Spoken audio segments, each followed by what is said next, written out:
I'm Ryan Aber from NewsOK.com and the Oklahoman, joined by the Tuscaloosa News, Terrin and Waack, to talk about Jalen Hurts, the Alabama transfer quarterback who made his decision on Wednesday to transfer to Oklahoma. And Terrin, you've got an up-close look at what has been just a remarkable season for Alabama, a remarkable season for Jalen Hurts, even as a backup.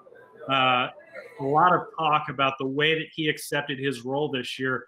What have you seen about the way that Jalen Hurts went about things after losing out on the quarterback battle to Tua Tagovailoa? I mean, you see how he handled it in a public way. Also, everyone talks about how great his character is, and he did it in a really good way. But also behind the scenes, it's never like he was dishonest with us. He might have held things back and didn't tell the media some things, but like he has the right to do that. He's a college student making his future decisions. Doesn't have to unveil everything, but he never lied. He told us back, like even after, before he lost his starting job, and then afterward, he's like, I plan on graduating at Alabama. I'm not gonna leave like this team in the middle of the season. Like I want my degree from here. I'm gonna finish what I started. And even though he flat out said that, people are like, oh, where's he gonna transfer? Is he gonna use his red shirt? Yada yada. But I really respected the fact that he did stick to what he said. It's not like he said one thing, did another. And he's been that way throughout the whole process. I think he kept what he needed to private, and I think he revealed what was necessary. It just, some people took it different ways. And then also a lot of talk about what happened in the SEC championship game. Tua struggles a little bit, gets hurt.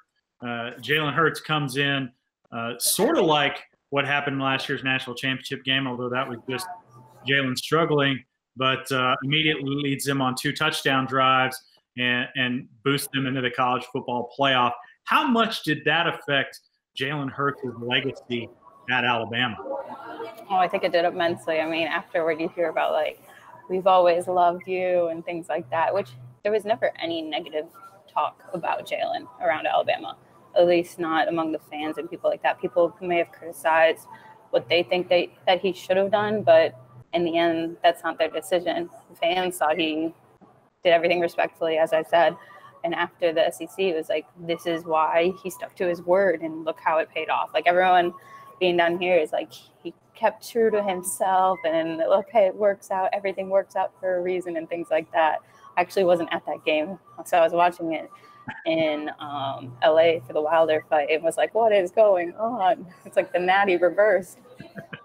Yeah, it was a crazy night for sure. Right after Oklahoma had beaten Texas in the Big 12 championship game. But Terrin, let's talk about Alabama's quarterback situation. Everybody knows that Tua Tagovailoa is going to be the starter next year.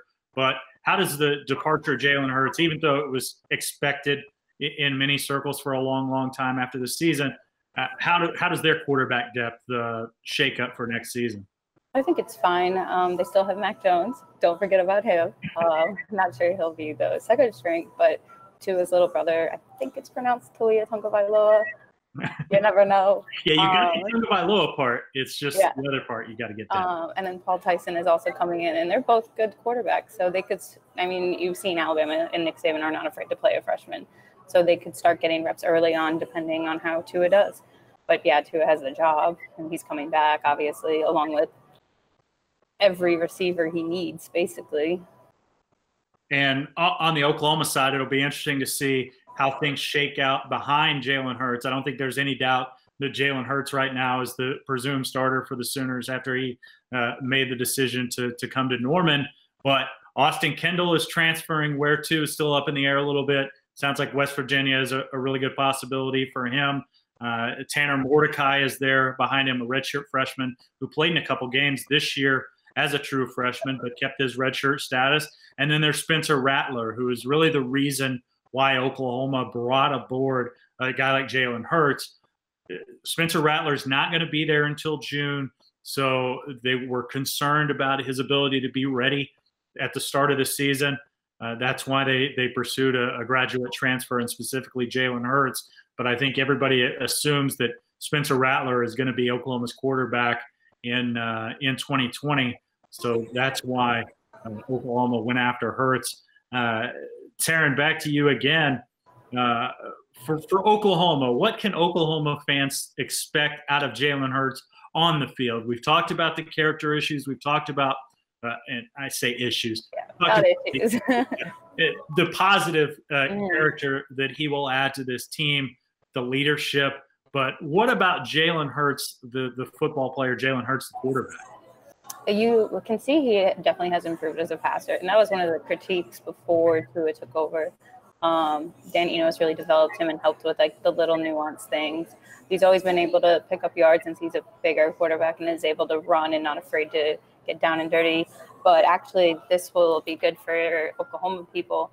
My coworker Ben Jones tweeted out like all the records Jalen broke at Alabama, and he's first in quarterback rushing yards with over 1,900.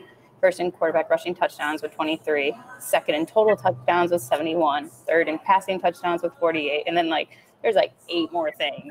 So you're gonna get a very capable quarterback, and the issue never was whether or not Jalen was good. It's just Tua was better.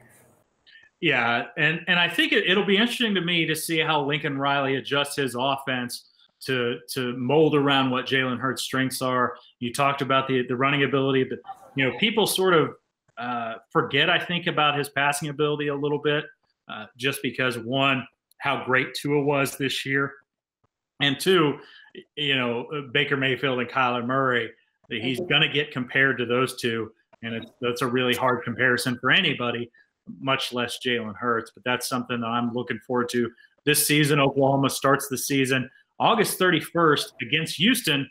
The team, not the team, but Tua's basically hometown from just Jalen Hurts. Sorry, my from Hawaii. Quarterback's confused. It's been a rough 24 hours in Norman, but just outside of Jalen Hurts' hometown of Channelview, Texas. So that'll be something interesting to watch. But we're going to wrap it up there. Terrin, thanks so much for joining us again. And you can check out my work at newsok.com and the Oklahoman. Terrin, tell people where they can follow your work. You can find all of our work at tidesports.com and follow me on Twitter at Terrin Victoria. All right. And I'm on Twitter at RY Aber, RYABER. Thank you so much for joining us, and we'll be back soon with another video update. Thank you.